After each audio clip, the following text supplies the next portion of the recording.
ॐ सर्वधर्मस्थापकस्त्वं सर्वधर्मस्वरूपकः आचार्याणां महाचार्यो रामकृष्णाय ते नमः। यथाग्नेर्दाहिका शक्ति रामकृष्णे स्थिता हेया सर्वविद्यास्वरूपां तां शारदां प्रणमाम्यहम्। परतत्त्वे सदा लीनो रामकृष्णसमाज्ञया यो धर्मस्थापनरतो वीरेशं तं नमाम्यहम्। वीरेशं तं नमाम्यहम्। भगवान श्री कृष्ण को मेरा प्रणाम। भगवान श्री रामकृष्ण देव, माँ शारदा जी और स्वामी जी को प्रणाम अर्पित करता हूँ।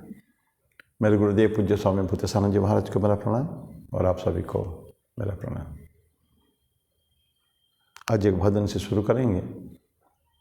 भगवद गीता में प्रवेश करने से पहले ये भजन है, हे गोविंद हे गोपाल अब तो जीवन हारे। ये गजोद्धारण गजेंद्र मोक्ष उसी कहानी पर आधारित है। ये सूरदास का पद है, भजन उन्हीं का ही है। हे गोविंद हे गोपाल अब तो जीवन हारे। हे गोविंद हे गोपाल अब तो जीवन हारे। हे गोविंद राखो शरण अब तो जीवन हारे।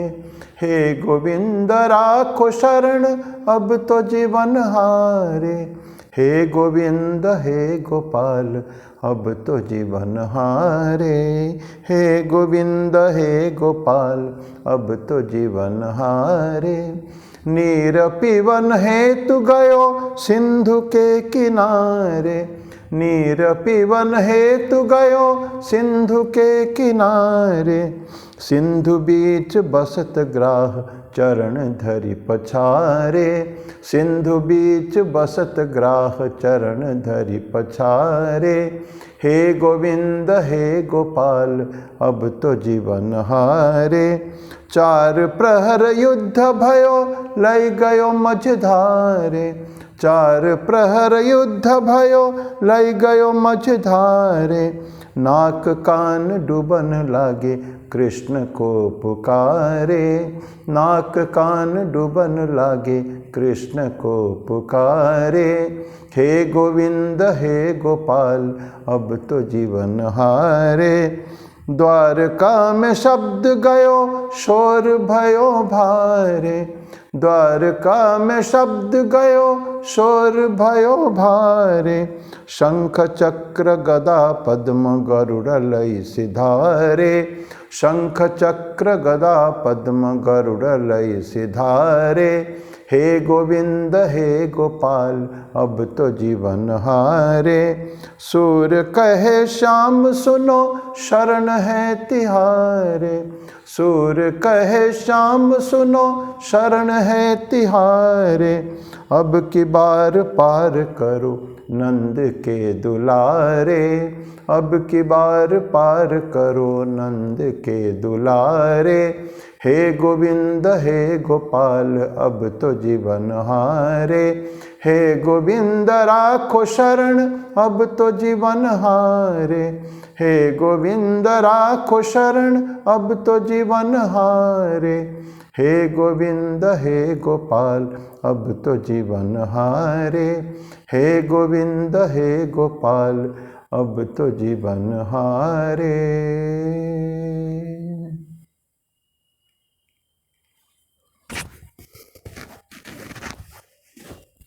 समर्पण का कि बहुत किस्सा सुंदर गल्प है ये कहानी। बहुत देर तक गजेंद्र ने कोशिश की, प्रयास किया अपने आप को बचाने के लिए, नहीं हुआ। पानी में खड़ा होकर मगरमच्छ से बचना सो वेरी डिफिकल्ट। तो फाइनली नाक कान डूबन लागे कृष्ण। चार पहर युद्ध भयो लय गए मझधारे। धीरे धीरे उसको खींचकर मगर वो लेके चला गया, ग्राह जो है लेके चला गया। तब जब एकदम डूबने के ऊपर कगार में आ गया गजेंद्र, तो उसने कृष्ण को पुकारे। द्वारका में शब्द गयो शोर भय भारे, शंख चक्र गदा पद्म गरुड़ लय सिधारे। भगवान Krishna finally when complete surrender जब हो गया है, पूर्ण समर्पण, तब भगवान कृष्ण आते हैं और आके उसको रक्षा करते हैं गजेंद्र को। तो गजेंद्र मोक्ष की बहुत सुंदर कहानी है। ऐसा कहते हैं गजेंद्र मोक्ष की जो भागवत में जो है स्तोत्र, बहुत सुंदर स्तोत्र है। कुछ 32-33 श्लोक का स्तोत्र है। रेगुलरली पढ़ना चाहिए अर्ली मॉर्निंग में उठ के। बड़े दिन तक मैं पढ़ा, अभी भी कभी कभी हमेशा नहीं हो पाता किसी ना किसी कारण से। तो ज़्यादा नहीं, 5-6 मिनट ज़्यादा समय लगता है, नॉट मोर देन 6 मिनट्स, तो ज़्यादा तो पढ़ाई हो जाती है। तो माँ कहते हैं, उसमें लिखा वर्णन है कि अगर इसको रेगुलरली पढ़ेंगे तो बहुत आध्यात्मिक कल्याण साधित होती है उसमें। तो ये था गजेंद्र मोक्ष की कहानी। अब हम भगवान कृष्ण के पास चलते हैं भगवद गीता में। सॉरी। तो हम लोग 19वां श्लोक पढ़ना शुरू किए थे। 18वां श्लोक में क्या बोलते हैं भगवान कृष्ण, एक बार क्विकली लेट अस रिव्यू। गतिर्भर्ता प्रभु साक्षी निवास शरणम सुहृत, प्रभव प्रलय स्थानम निधानम बीजम अव्ययम। मैं गति भी हूँ, मैं भर्ता भी हूँ, मैं प्रभु हूँ, साक्षी भी हूँ, मैं निवास सबके लिए अवॉर्ड में ही हूँ, शरण में ही हूँ, मेरे शरण में लोग आते हैं। सुहृद बंधु, इट्स वेरी गुड वर्ड, बंधु, सबका बंधु हो। प्रभु इधर बोलते हैं ईश्वर है, लेकिन फिर भी बंधु है। He is a great friend. वो बंधु कभी फेल नहीं करता हमको, कभी भी, हमेशा हमारे लिए तत्पर है, हमारे मदद करने के लिए हर तरह से। लेकिन चाहिए क्या? शरण चाहिए। उसको पढ़ेंगे हम लोग आगे चल के। और प्रभव प्रलय स्थानम, प्रभव जन्म भी मेरे से ही है, प्रलय भी मुझ में ही है। प्रभव प्रलय साक्षी, स्थानम निधानम बीजम अव्ययम, स्थान भी मैं ही हूँ। निधान ट्रेजर हाउस कहते हैं कि जो कुछ पाते हो ना मेरे से पाते हैं ना। भगवान कृष्ण कहते हैं मैं जो मांगता मैं देता हूँ। That means it's a very big treasure house. वहाँ कोई चीज़ की कमी नहीं है। Everything you name and it will be found. आप बोलिए क्या चाहिए और मिल जाएगा अपने को। तो इसलिए इसे निधान और बीजम अव्ययम, अव्यय जिसका व्यय नहीं होता है, इनएग्जॉस्टिबल कहते हैं ना, उसका कभी समाप्त नहीं होता है। वो स्टोर हाउस, गोडाउन कभी ऐसा नहीं कि भाई वो हम ऑलवेज इट इज़ फुल। तो और बीज है वो सीड फॉर्म पे है, अव्ययम ऐसा बीज है वो। तो ये 18वां श्लोक में हम लोग ऑलरेडी इस को डिस्कस कर चुके हैं। 19 में तपम्यहम अहम वर्षम निगृह्णामि उत्सृजामि च, अमृतम चैव मृत्युश्च सदसच्चा हम अर्जुन। तो तपामि अहम, मैं ताप देता हूँ, हीट, सन रेज होता है ना, बहुत समर सीजन में देखेंगे बहुत ज़्यादा गर्मी है, तो तपामि, जरूरत भी है। ऋतु परिवर्तन ये नियम है। तो हमारे इस नेहस्ट वर्षा ऋतु, ग्रीष्म ऋतु, शीत ऋतु है, शरत, हेमंत, वसंत, इस तरह 6 ऋतु जो परिवर्तन होते हैं, ऐसे नीड आवश्यकता है उसकी। तो तपामि अहम वर्षम निगृह्णामि उत्सृजामि च। वर्षम या वर्षा, तो वर्षा को भी मैं कंट्रोल करता हूँ बोलते हैं कि। तो कैसे? निगृह्णामि, विड्रॉ करता हूँ, ले लेता हूँ, और उत्सृजामि, छोड़ देता हूँ।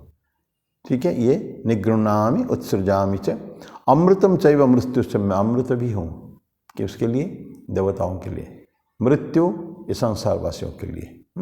अमृतश्चैव मृत्युश्च सदसच्चा हम अर्जुन, सत असत दो मैं ही हूँ। तो ये भगवान के अभी तक जितना पढ़े हैं ना, उनके गुणों के बारे में है। विभिन्न एट्रीब्यूट्स ऑफ भगवान, ईश्वर के विभिन्न गुणावली के बखान खुद भगवान कर रहे हैं। अमृतम में अमृत भी हूँ, मृत्यु भी है, सत भी असत भी हूँ। ये रियलिटी इमनेंट है, विश्व हमेशा वो तो है ही है। एकमात्र सत्य जो है ईश्वर है, उसमें कोई परिवर्तनशील नहीं, अपरिवर्तनीय, अपरिवर्तनशील ये जो सत्य है वो भगवान है। तो इनका वर्किंग, उनका जो काम है, ये एक उसका एक महानता है, ग्लोरी है। ये तो और कहीं मिलता नहीं ना। कि हम दूसरा किसी प्राणी में या दूसरा किसी में देखें तो भी नहीं। यहाँ तक भगवान कृष्ण कहते हैं कि दूसरे को जो है देवताओं को आगे चल के पढ़ेंगे, उसको देवताओं को पूजा भी करते अविधिपूर्वक पूजा होती है, वो मेरी ठीक पूजा नहीं है। तो सब कुछ वही जो है, तो उनका एक महानता है। तो तपाम्य हम तपाम्य हम, मैं तपाम्य, सन सूर्य के द्वारा, भगवान कृष्ण खुद ही सूर्य है। और पढ़ेंगे 11वां तो दिव्य सुस्र सूर्य सहस्रस्य, हजारों लाखों सूर्यों की जो किरणें, तेज वो उनमें है। विश्व रूप दर्शन योग में 11वां अध्याय में है। तो ये सब तो सन तो सूर्य भी भगवान कृष्ण है। और सूर्य के किरण, मेरा जो किरण है वो क्या करता है, बादलों को हटा देता, कभी भी उड़ा देता है। माने वर्षा तो बादल से वर्षा होती है, पानी गिरता है बादल से, वो भी भगवान के द्वारा कंट्रोल है। बोलते कि निगृह्णामि, मैं विद्रह कर लेता हूँ। कभी देखे ना, कई बार बादल बहुत काले काले घने बादल है और लगता है कि अभी बरसात होने वाली है, लेकिन नेक्स्ट मोमेंट में देखते हैं कि कहीं हवा होके उड़ गई, बादल उड़ गए हैं, तो नहीं होते हैं। तो ये क्या हुआ, ईश्वर ने उसको अपने आप तक विद्रह कर लिया। निगृह्णामि और उत्सृजामि, तो मैं उसको छोड़ता भी हूँ। तो वर्षा का भी गिरना, गर्मी होना, वर्षा का गिरना और न गिरना, तो ये भी ईश्वर के हाथ में। तभी बोलते हैं कि तपाम्यहम अहम वर्षम निगृह्णामि उत्सृजामि च, तो ये उस मैं फिर निकाल रहा हूँ मैं। तो ये और क्या बोलते हैं कि अमृतम चैव मृत्युश्च, बोलता है कि मैं अमृत हूँ। किसके लिए, देवताओं के लिए। देवताओं को हम लोग अमर कहते हैं। तो अमृत न अमृत, इस अमृत, अमृत वो तो लिक्विड है, वो तो अमृत खाने पर इंसान अमर हो जाता है। लेकिन फिर बोलते कि मैं अमृत, जो अमृत नहीं है, डेथ नहीं है, तो दैट इज ऑलवेज कॉन्शियस, जो इटर्नल कॉन्शियसनेस जो है वो भी मैं ही अमृत में ही हूँ। किसके लिए, देवताओं के लिए, देवताओं के लिए अमृत हूँ। और नरवासी यहाँ जो नरलोक में, जो इस लोक में जो है, यह लोक में, इसमें बोलता है कि मैं मृत्यु हूँ। लेकिन ध्यान रहे, दोनों ही आने जाने वाली हैं। मृत्यु तो है ही, हम इंसान शरीर में जीव, कोई भी जीव है, इस प्रकृति ने जिसको बनाया है, क्रिएट किया है, वो जब सारे ये जाने वाले हैं। यहाँ तक कि जो अपने भगवान के जो अवतार है उनको भी जाना पड़ता है। इस मरते भूमि में जो जन्म लिया, जो आया है, अवतरण हुआ, उसका जाना है, निश्चित है। तो मृत्यु है, जन्म मृत्यु है, चलता रहता है। लेकिन हम लोग का जन्म मृत्यु और अवतार का जन्म मृत्यु में फ़र्क है। वो अपने मन से आते हैं और अपने मन से जाते हैं, बिकॉज वो कर्म का संस्कार उनका नहीं है। उनको क्या है, लोक कल्याणार्थ आते हैं वो, और अपना कर्म समाप्त करके वो चले जाते हैं, यहाँ से कुछ कर जाते हैं। तो लेकिन बोलते हैं कि अमृत जो कहते हैं कि देवताओं के लिए, वो भी इतना ही आने जाने वाली है। सिर्फ क्या होता है, अमृत क्यों हम अमृत कहते हैं, फिर लॉन्ग ड्यूरेशन, जब तक उस लोक में है, देवलोक में है, तब तक अमर है वो। लेकिन हम ये भी जानते हैं, आगे थोड़ा पढ़ेंगे, कि देवलोक में भी कोई परमानेंट नहीं है, उनको भी आना पड़ता है, फिर वापस आना पड़ता है। नेक्स्ट 1-2 श्लोक छोड़ के हम लोग पढ़ेंगे उसको। ये खाली मैंने रेफर कर रहा हूँ कि उनको भी जाना पड़ता है, आना जाना उनका भी है। लेकिन क्योंकि बड़े लंबे समय के लिए है, वो उनका मृत्यु नहीं होती है, इसलिए उनको बोलते हैं अमर है। तो अमरत्व जो है ये केवल एक टर्म केवल है, लेकिन मृत्यु सबका है। तो जैसे मृत्यु जैसे आने जाने वाली है क्विकली, क्विक सक्सेशन में, उतना ही क्विक सक्सेशन में जो है ये जो देवता भी इतना क्विक नहीं है, वो थोड़ा सा लेट होता है उनका। तो ये होता है, तो दोनों ही इवानेसेंट है और दोनों ट्रांजिटरी है। ये जो ट्रांजिटरी स्टेट है, ये जीवात्मा काहे के लिए है, ये बारंबार मृत्यु, बारंबार जन्म, ये केवल सिखाने के लिए है इंसान को, जीवात्मन को, कि तुम भी अमर हो सकते हो, तुम भी ईश्वर के चरणों में स्थान प्राप्त कर सकते हो, बारंबार जन्म मृत्यु के चक्कर से छुटकारा मिल सकता है। तो ये हमारे को एक टीचिंग है। तो क्या है, उसके लिए उपाय है। साधना के उपाय तो भगवान कृष्ण खुद ही देते हैं। विभिन्न शास्त्र हमारे साधना के उपाय है। हाउ टू, ये अमृतत्व को प्राप्त कैसे करेंगे। तो अमृतश्चैव मृत्युश्च बोलते हैं। तो अमृतत्व को प्राप्त हम कैसे करें, तो जैसे देवता करते हैं उसी तरह का अगर हम साधना करेंगे तो प्राप्त हो सकता है। तो ये समझ लीजिए कि ये केवल ट्रेनिंग ग्राउंड है। तो ये ट्रेनिंग के लिए ही जन्म होते हैं।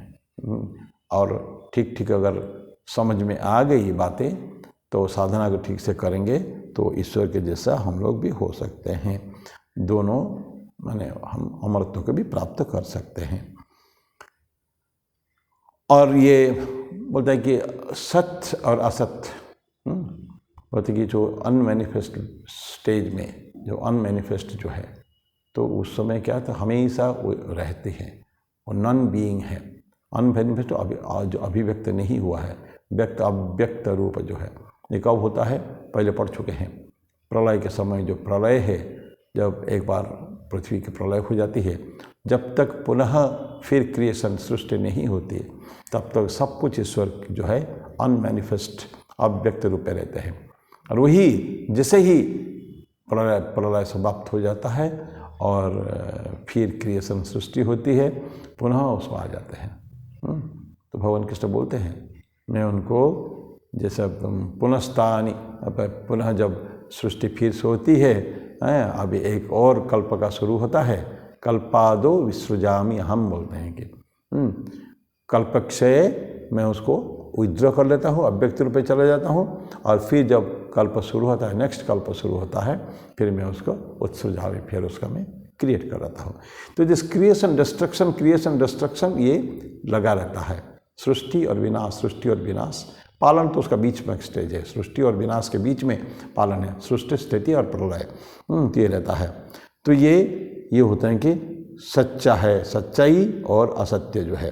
तो असत्य क्या है, तो ये सत्य और असत्य भगवान कृष्ण खुद ही है। तो ये था 19वां श्लोक। तो नेक्स्ट 20, अभी 2 श्लोक 20 और 21 हम पढ़ेंगे, जो कर्म या बोले तो भोग की इच्छा या फल प्राप्ति की इच्छा से लोग जो कर्म करते हैं, ये हमारे अमरत्व के लिए नहीं है वो, लेकिन उनको फल चाहिए। कर्मकांड है ना, ये फल के देने की बातें है उसमें, जैसा कर्म करेंगे फल हमको ऐसा मिलेगा। कुछ लोग सिर्फ वो निष्काम कर्म नहीं, वो कर्म करते हैं, कर्म को कुछ प्राप्त करने के लिए करते हैं। तो इस तरह की बात भगवान कृष्ण अगले श्लोक में 20 और 21 में हमको कहते हैं। 20 में बोलते हैं कि त्रैविद्या माम सोमपा पूत पापा यज्ञैरिष्ट्वा स्वर्गतिम प्रार्थयन्ते ते पुण्यमासाद्य सुरेंद्र लोकम अश्नन्ति दिव्यान दिवि देव भोगान। तो बोलते हैं कि त्रैविद्या, तीनों वेद जो हम डायरेक्ट करते हैं, ऋग्वेद, सामवेद और यजुर्वेद, अथर्ववेद की नहीं बात नहीं, पहले भी मैं बोल चुका हूँ। अथर्ववेद उस स्टैंडर्ड तक नहीं है, ऐसा माना जाता है। यद्यपि चारों वेद है, चारों ज्ञान के भंडार है, लेकिन फिर भी जो उनका जो ऑर्थोडॉक्सी है, उसमें जो ऋग्वेद, यजुर्वेद, सामवेद है, उस लेवल तक अथर्व नहीं है। इसलिए भगवान कृष्ण ने बहुत सारी जगह में 3 वेद की बातें करते हैं, ऋक्साम यजुरेव च। तो बोल देंगे ऋक्साम, ऋग्वेद, सामवेद और अथर्ववेद, ये नहीं, यजुर्वेद, ये 3 वेद की बात करते हैं। तो ये बोलते हैं कि त्रैविद्या माम सोमपा पूत पापा। सोमपाम तो सोम रस पान करने वाली, ये बहुत हाईली इवॉल्व सोल, देवता लोग सोम रस पान करते हैं। या बहुत उच्च श्रेणी के साधक 3 विद्या के पारंगत थे, जो 3 विद्या हमको जो बोल रहे हैं, गाइडिंग टुवर्ड्स गॉड, माँ मेरे तरफ वो इशारा करते हैं। और सोमपाह और पूत पापा, पाप से मुक्त हो जाते हैं। कैसे? इस तरह के साधना करके, ईश्वर की तरफ बढ़ने के लिए, फल प्राप्ति के लिए वो साधना करते हैं। पूत पाप से मुक्त हो जाते हैं, पवित्र हो जाते हैं। और यज्ञ ही इष्ट्वा स्वर्गतिम प्रार्थयते, यज्ञ करते हैं, यज्ञ के द्वारा ही है। यज्ञ इष्ट्वा पूजन करके, यज्ञ द्वारा आह्वान करके क्या करते हैं वो स्वर्गतिम प्रार्थयन्ते, और प्रार्थना करते किसके लिए? स्वर्ग जाने के लिए। यह लोक और परलोक, परलोक उसको कहते हैं नेक्स्ट बर्थ जो है, who knows it will be स्वर्ग और क्या होगा, नोबडी नोज। पर ये जो फलाकांक्षी जो है ये स्वर्ग लोगों के प्रार्थना करते हैं, पाप से मुक्त हो गए हैं और 3 वेद का सारे डायरेक्शंस जो है उसके जो निर्देशन है, निर्देशन का पूरा पालन करते हुए, सोमरस का पान करते हुए पापों से मुक्त हो जाते हैं और यज्ञ के द्वारा प्रार्थना करते हैं क्या? स्वर्गतिम प्रार्थयन्ते। तो उनकी क्या गति होती है? ते पुण्यम आसाद्य सुरेंद्र लोकम, तो पुण्य के द्वारा ते पुण्यम आसाद्य, पुण्य प्राप्त करके कहाँ जाते हैं? पुण्यम होता सुरेंद्र लोकम, सुरेंद्र स्वर्ग को सुरेंद्र लोक कहते हैं। सुरेंद्र लोकम अस्नंती, वहाँ जाके भोग करते हैं, अस्नंती होता खाते हैं, भोग करते हैं क्या?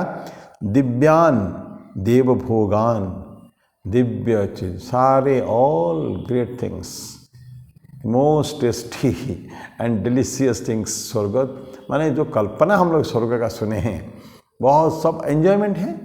और कहाँ खाते हैं? दिवी, दिवी मतलब उस स्वर्ग में। तो दिवी देव, वहाँ जाके सुरेंद्र लोक में पहुँचकर और जितने एंजॉयमेंट्स हो सकता है सारे एंजॉयमेंट वो करते हैं। तो ये भगवान कृष्ण का कहना है, पुण्यमासाद्य सुरेंद्र लोकम। तो ये जो हमारा जो कंसेप्ट है, द हाईएस्ट ऑफ एंजॉयमेंट्स, हम यहाँ कुछ लोग जिनके पास पैसे बहुत है और शौकीन है, बहुत शौक करते हैं, यहाँ भी करते हैं। जितनी तरह का ऊंची ऊंची चीज़ें हो सकती है उसको लेते हैं, कॉस्टली थिंग्स, सारे कॉस्टली भोजन, रहन सहन, खान पान, एवरीथिंग, पहना, सब कुछ, because they put the money to buy. पैसा है, whatever money can buy, पैसा उनके पास इतने ज़्यादा है, रुपया ऐश्वर्य, कि वो जो कुछ खरीद सकता है पैसा वो खरीदते हैं, because they have got enough. लेकिन वो संस्कार, मैं थोड़ा पाठांतर कर रहा हूँ, पैसा तो बहुत है, लेकिन प्रश्न है कि हम संस्कार कहाँ से देंगे? केवल हम नहीं, अपने जो आने वाली पीढ़ी को पैसा देने से नहीं होता है, संस्कार देना पड़ता है। आपको ध्यान होगा बहुत पहले एक मैंने वीडियो दिया था, हृदय परिवर्तन, वो अल कैपोन ग्रुप जो अमेरिका की बात जो है, जिससे वो उसमें एक एयरफोर्स का पायलट, इसमें कहानी है, मैं कहानी को दोबारा बोलने नहीं जा रहा हूँ, लेकिन एक व्यक्ति जो बहुत बड़े वकील था, उस व्यक्ति जो है इजी एडी उसका नाम था, बहुत पैसा, कुछ संपत्ति कमाया। कैसे? कि एक क्रिमिनल गैंग जो है अल कैपोन के अंडर में ग्रुप जो है, अल कैपोन का ग्रुप, उसको पैसा खूब पाया होता, अरबों में, billions and billions of dollars पाया उसने। और एकमात्र लड़का, तो क्या दिया उसने लड़का को? आइलैंड्स दिया, बड़े बड़े महल दिए, गाड़ी दिया, एयरफोर्स, हवाई जहाज़ दिए, सब कॉस्टलीस्ट गाड़ी दिया। लेकिन उसने क्या सोचा, जो पैसा खरीद सकता है वो तो मैंने बेटे को दिया, संस्कार तो नहीं दिया। तो फिर बाद में उसने हृदय परिवर्तन होता है, उसको छोड़ देता है वो गैंग को, खुद मर जाता है। तो दिस इज कहानी, एक हृदय परिवर्तन, ये वीडियो दिया गया था। तो यहाँ क्या बोलते हैं कि अस्नंति दिव्यान दिव्य देव भोगान, ये जो बहुत कुछ एंजॉयमेंट के लिए। अच्छा, ये रास्ता कौन दिखाता है? ये भी ये 3 वेद जो है, ऋग्वेद, यजुर्वेद और सामवेद। वेदों में उपनिषद के थ्रू कहानियाँ बहुत है, सुंदर सुंदर कहानियाँ, ज्ञानवर्धक कहानियाँ, जो इंसान को मुक्ति का पथ भी दिखाता है और वही एंजॉयमेंट का पथ भी दिखाता है। कैसे भोग कर सकते हैं, क्या क्या प्राप्त कर सकते हैं यज्ञ करके, विभिन्न प्रकार यज्ञ करके। दशरथ भी यज्ञ किए थे, पुत्र कामेष्टि यज्ञ, किसके लिए? पुत्र प्राप्ति के लिए, जिससे उनको 4 पुत्र प्राप्त हुए थे। तो भोग, इसके लिए ऋग्वेद, सामवेद और यजुर्वेद ये रास्ता दिखाते हैं। और इंद्र सुरेंद्र, इंद्र मतलब सूर इंद्र, देवताओं के जो मुख्य जो चीफ है, जो वहाँ के क्या किंग कहते हैं ना, स्वर्गलोक के जो अधिपति है, स्वर्गाधिपति है, वो कौन है? इंद्र है। और क्या पोस्ट इंद्र है, इंद्र कोई नाम नहीं है, ऐसे पोस्ट, जैसे प्राइम मिनिस्टर, प्रधानमंत्री, स्वास्थ्य मंत्री, उस तरह का इंद्र है। और इंद्र कौन बनता है?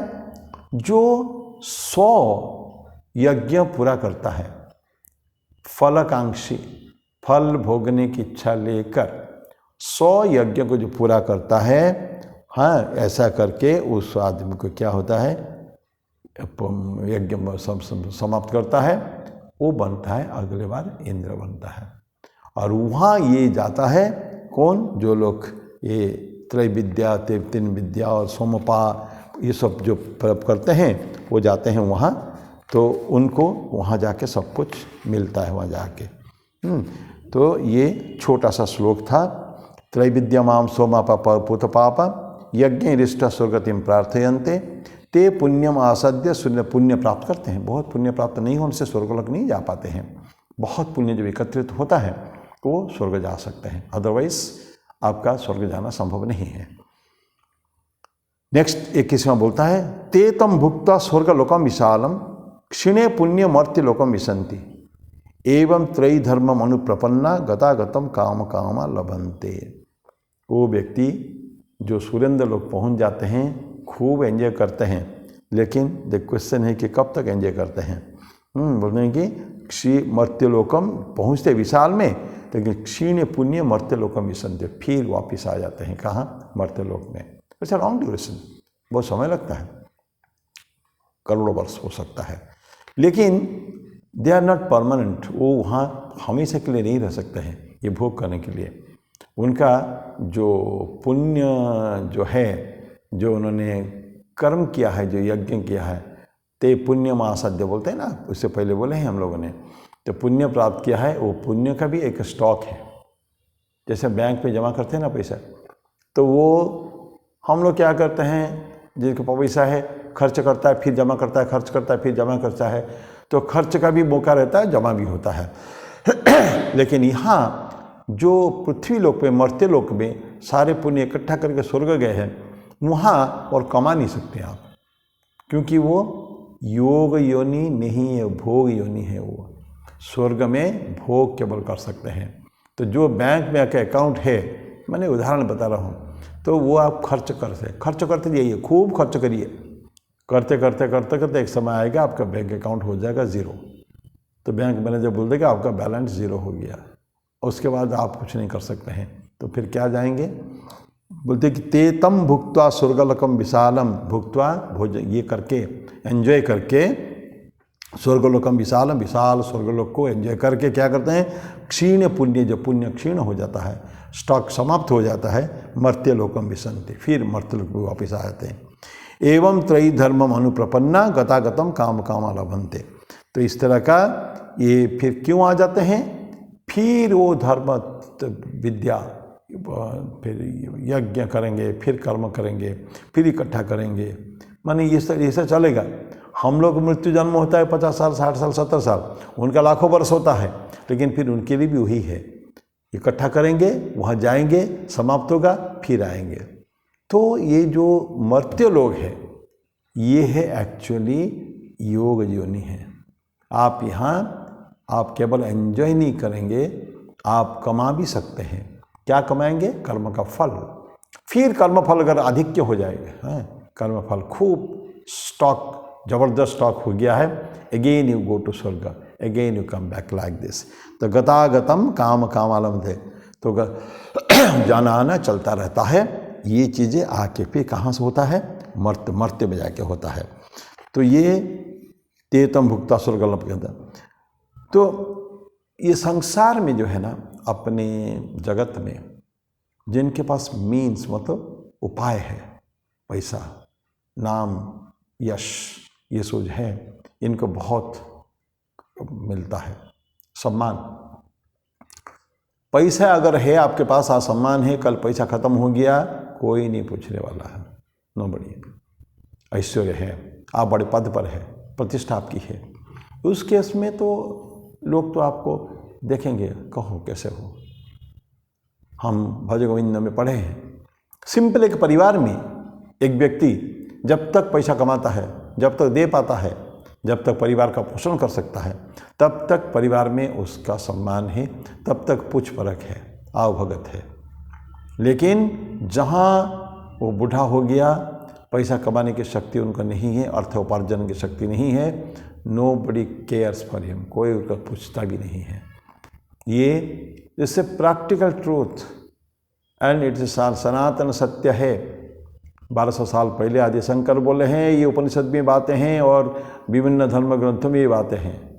स्वार्थपर, the whole world is selfish, भयंकर स्वार्थपर है, अपना खुद गर्जी देखते हैं केवल। तो ये है। तो क्या होता है, तो ये मैन ऑफ मीन्स जो होते हैं, उपाय है, ऐश्वर्य है, उनका सम्मान है। लेकिन स्वर्गलोक में जाके मेरिट, बोले उनका मेरिट है। तो देखते हैं कि तुम्हारा कितना स्टॉक है, कितना पुण्य कमाया है, दैट इज मेरिट। यहाँ ऐश्वर्य, थोड़ा बहुत पुण्य मतलब को देखा जाता है, लेकिन ज़्यादा क्या देखा जाता है, मेरिट वहाँ देखा जाता है। तुम क्या कमाए हो, कमा गए। और जो स्वर्ग जाता है तो सबके पास तो होगा ही होगा, कोई ज़्यादा कोई कम होगा डेफिनेटली। तो ये उनको सेलेस्टियल वर्ल्ड में, स्वर्गलोक में उनका सम्मान है, किनको, जिनके पास मेरिट है। लेकिन ये ज़्यादा देर कंटिन्यू नहीं कर सकते हैं, करने को अलाउड भी नहीं है। कर्म समाप्त हो जाता है, कर्मफल फिर वापस आना पड़ता है। तो ये टू एंड फ्रो जर्नी उनका चलता रहता है। एक आदमी ऑफिस जाता है ना, सुबह ऑफिस जाता है, फिर शाम को वापस आ जाता है, फिर ऑफिस जाता है, सुबह फिर आता है। लाइक दिस बोलते हैं कि ये कितने बार भी कर सकता है, to and fro between this two, he is compelled to do all this things. बस ये हो गया आपका वर्स नंबर 21। अब ये दो जो था, ये क्या था, भोग की इच्छा से, कर्म फल प्राप्ति की इच्छा से अपने को एंजॉय माने काम करना है, यज्ञ करना है। तो फिर बहुत ज़्यादा जैसे 100 कर लिया वो इंद्र हो जाएगा, बाकी इंद्र नहीं होंगे, वो स्वर्गलोक में जाएंगे, इतना ज़्यादा स्टॉक हो जाएगा, होगा कुछ उनका कितना पुण्य हो जाने पर जाते हैं। तो ये टू एंड फ्रो चलता रहता है। ये हो गया फल की इच्छा रखने वाले। लेकिन प्रश्न ये है कि कुछ ऐसे लोग होते हैं, डेफिनेटली इस दुनिया में हैं, जिन्होंने सारे फल की कामना का त्याग कर दिया है। हम लोग कर्मयोग में 3-4 अध्याय में पढ़े हैं, कर्म निष्काम कर्म करना, मैंने क्या, आसक्ति कुछ नहीं, आसक्ति रहित कर्म। कोई मैं कर्म कर रहा हूँ, या कोई भी व्यक्ति जो निष्काम कर्म करता है, उसको लगातार कर्म करता जाता है, लेकिन उसकी इच्छा नहीं है। क्यों? उस कर्म में उसका आसक्ति नहीं है। कर्म के प्रति वो नहीं सोचता, कभी भी एक कर्तापन और भोक्तापन दूर हो जाता है। तो हमको कर्तापन भी नहीं रहना चाहिए कि मैं कर रहा हूँ, और भोक्तापन भी नहीं रहना चाहिए कि मैं भोग कर रहा हूँ। That means you are just an instrument. ये इंस्ट्रूमेंट के ऊपर कितना अनंत बार चर्चा हुई है। रामकृष्ण देव कहते हैं ना, सकली तुम्हारी इच्छा, इच्छा मोहि तारा तुम्हें। तो ईश्वर की इच्छा से सब कुछ हो रहा है। तो ये भगवत प्रीत्यर्थ कर्म करना होता है। ईश्वर प्रीत्यर्थ, उनके अब अच्छा लगे, ईश्वर को अच्छा लगता है तो मैं ये कर्म करूँगा। बस ये भावना जो होता है, मैं कर नहीं रहा हूँ, ये कराते हैं ईश्वर। जैसे कहते हैं ऐसे कहता हूँ, जैसे कराते हैं ऐसे करता हूँ, जैसे चलाते हैं ऐसे चलता हूँ। This is like an instrument. ये उपकरण ईश्वर के हाथ में है। उस भावना के साथ में तो लोग करते हैं। तो ऐसे लोगों का क्या होगा, ये प्रश्न है। अगला प्रश्न है, इमेजिनरी क्वेश्चन है वो, उसको भगवान कृष्ण आगे 22वां 23वां ये श्लोक में बताते हैं। उसमें आज ये पढ़ेंगे हम लोग 22वां श्लोक। बहुत सुंदर। ये आप LIC जो है ना, लाइफ इंश्योरेंस कॉर्पोरेशन, उसका बोध वाक्य जो है इसी श्लोक से लिया गया है।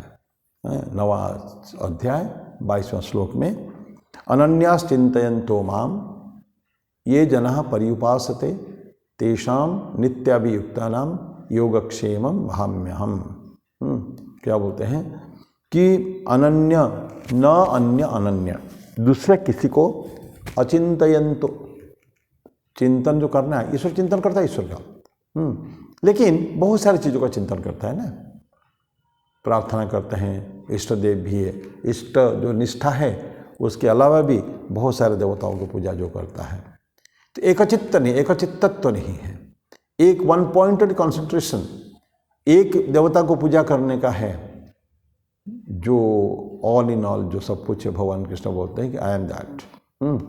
तो इस तरह के जो न अन्य चिंतयंतः, दूसरा कोई न चिंता करके, that means purely and with full one pointed concentration के साथ जो मेरी आराधना करता है, अनन्य चिंतयंतो माम, मुझको, ये जनः पर्युपासते, जो व्यक्ति उपासना करते हैं, पर्युपासते, तो क्या होता है उनका, मैं क्या करता हूँ, तेषाम, उन सब के लिए, उन सब का, नित्य अभियुक्तानाम, वो कैसे व्यक्ति है, वो उनका एडजेक्टिव लगा रहे हैं, नित्य अभियुक्त, मुझसे युक्त है हमेशा के लिए, माने कोई क्षण भी ईश्वर से विच्युति उनकी नहीं होती है, दे आर इटर्नली कनेक्टेड। तो मन चंचल नहीं होता है, मन इधर उधर नहीं जाता है। ईश्वर की जो आराधना करते हैं, एक क्षण भी ईश्वर के आराधना से विच्युति नहीं होती है, हमेशा सांस सांस में सुमिरन करके। तो ऐसे आराधना है, और उसमें कभी इंद्र को, कभी सूर्य को, कभी वरुण को, कभी शनिदेव को, नवग्रह की पूजा भी कर लेता, सब कुछ कर लेता है। तो ऐसा नहीं चलेगा है। तो changing the god from time to time, समय समय पर ईश्वर बदलना, ये जो करते हैं उनमें कुछ नहीं मिलने वाला है। तो जो अनन्य चिंतन तमाम ये जना परिपासते, तेषाम, उन सब का, नित्य अभियुक्ता नाम, जो हमसे हमेशा जुड़े हुए हैं, योगक्षेमम भाम्यहम, तो मैं क्या करता हूँ उनके लिए, मैं योग भी देता हूँ और क्षेम भी देता हूँ। तो उनके लिए क्या है, तेषाम, मैं वो, क्योंकि मेरे पास हमेशा लगे हुए हैं ना, उनको मैं, आई कैनॉट डिसोन देम, मैं उनको अलग नहीं कर सकता, विलग नहीं कर सकता मेरे से, because they are always connected to me. तो उनके लिए मेरा कर्तव्य बन जाता है। तो मैं उनको योग और क्षेम, दो बातें देता हूँ। अब देखो ये जो है ये श्लोक, कई बार चर्चा होती, विभिन्न परिप्रेक्ष्य में, विभिन्न समय में ये श्लोक आ जाता है। जो एक पॉइंटेड, वन पॉइंटेड जो कंसंट्रेशन के बाद जब आती है, ये आ जाता है, ईश्वर की आराधना ऐसे ही करनी चाहिए।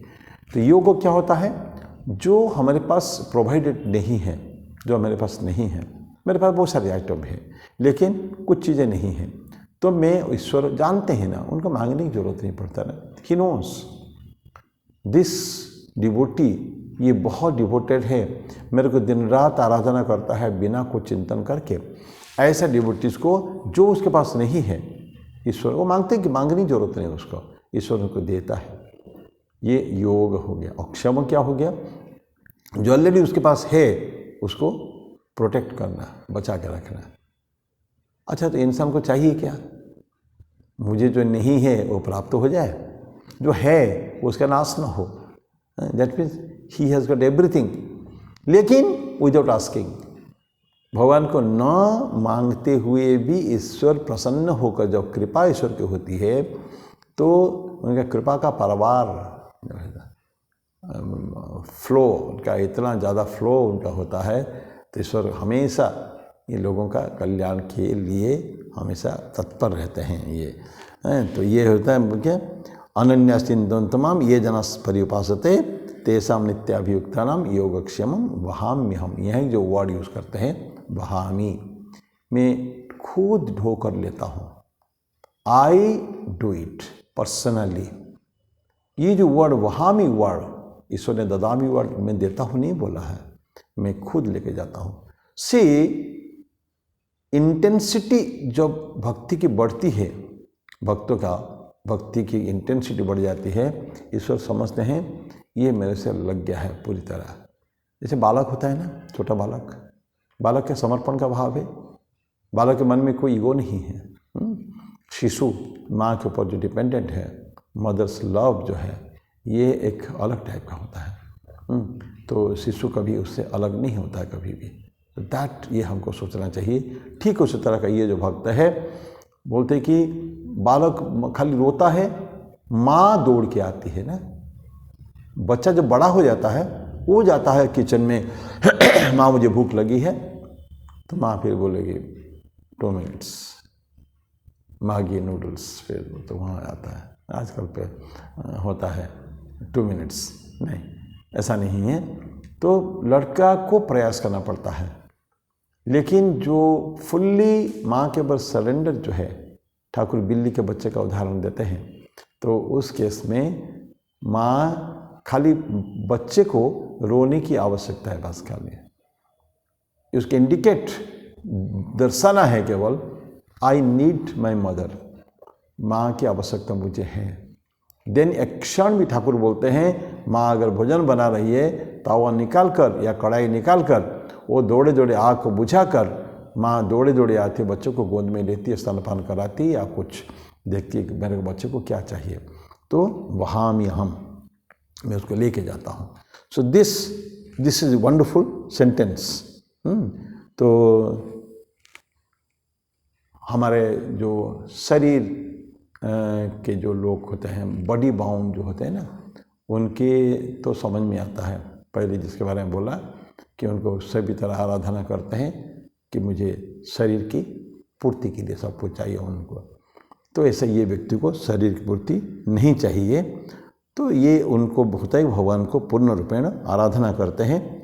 और ये ग्रेस उनका कोथा के ईश्वर के ऐसा ग्रेस होता है, तो उनके जो कृपा होती है कि ऐसे भक्त जिनको आवश्यकता कोई चीज़ है वो गलत रास्ते में ना चले जाए। होता है ना कि जब तक हैं तब तक वो काम करता रहता है ठीक ठीक, जिस चीज़ की कमी पड़ गई तो माइंड जो उसका जो भक्त का दिमाग कहीं फिर न जाए, जो अत्यावश्यक कुछ वस्तुएं उसके पास नहीं है, तो हो सकता है कि मन कभी नीचे ना आ जाए। नीचे आ गया मतलब उसके लिए घातक है उसके साधना के लिए। तो ईश्वर की कृपा ऐसी है कि वो स्थिति कभी आने नहीं देते हैं। ये स्थिति आ जाए उससे पहले ही ईश्वर उसका कल्याण कर देते हैं और उस चीज़ को पहुंचा देते हैं। तो आज इतने में मैं समाप्त कर रहा हूँ। इसी को ही आगे कुछ उदाहरण के साथ, जो बड़े बड़े संत हो गए हैं, जो बड़े बड़े साधक हो गए हैं, जिनको कर्म सिर्फ ईश्वर के ऊपर समर्पण बुद्धि से ही उन्होंने कर्म किया है, कि कभी भी अपने को कर्ता मानते नहीं थे, अपने को भोक्ता नहीं मानते थे। ऐसे लोगों के कल्याण ईश्वर कैसे करते थे? अपने खुद आकर, स्वयं आकर करते थे। ऐसा महाराष्ट्र में कुछ संत थे, और भी संत थे, ईश्वरदास है, इन लोगों के ईश्वर उनके मदद के लिए खुद ही आ जाते थे, उनको बुलाने की जरूरत नहीं पड़ती थी। एक खर उदाहरण देख समाप्त उनका विट्ठल, जो हम जानते पंढरपुर में महाराष्ट्र में है। महाराष्ट्र में वो जो एक भक्त था, तो भक्त का कल्याण करने के लिए भक्त माता पिता की सेवा कर रहा है। पुंडलिक उसका नाम था। माता पिता की इतनी तन्मय होकर सेवा करता है, उसके कल्याण साधित करने के लिए भगवान कृष्ण और रुक्मिणी दोनों आ गए थे उनके पास। आ गए थे, बोलो कि हम आए हैं पुंडलिक इतना मग्न था उसके माता पिता की सेवा में, उसने 2 ठो ईंट बढ़ा दिया उनके तरफ। उसको महाराष्ट्र में बीट कहते हैं, ईंट को। जो तो आप दोनों उसमें खड़ा रहिए ईंट के ऊपर, मैं आपको बैठाने नहीं दे पा रहा हूँ, नीचे भी खड़ा नहीं कर सकता, तो ईंट के ऊपर आप खड़ा रहिए। तो ईंट के ऊपर खड़ा होके वो खड़ा होते होते रह गए, और भगवान वहीं रह गए फिर। और उनके माता पिता की मृत्यु हो गई, पुंडलिक की मृत्यु हो गई, तो भगवान कृष्ण वहीं रह गए। वो नाम कह रहा था विट्ठल। तो विट्ठल रुक्माई ईंट के ऊपर खड़े थे, इसलिए उसको हो गया विट्ठल। तो कल्याण करने के लिए दोनों कृष्ण और रुक्मिणी दोनों आ गए थे वहाँ। तो ऐसे और भी कहानियाँ हैं। तो मैं आज यहीं समाप्त करता हूँ, फिर अगली बार इसी श्लोक से अनन्याश्चिन्तयन्तु मां ये जना पर्युपासते तेषां नित्याभियुक्तानां योगक्षेमं वहाम्यहम्। इस श्लोक की फिर चर्चा फिर अगली बार करेंगे। तब तक के लिए नमस्कार। ओम शांति शांति शांति। हरि ओम तत्सत्। श्री राम कृष्णार्पणमस्तु।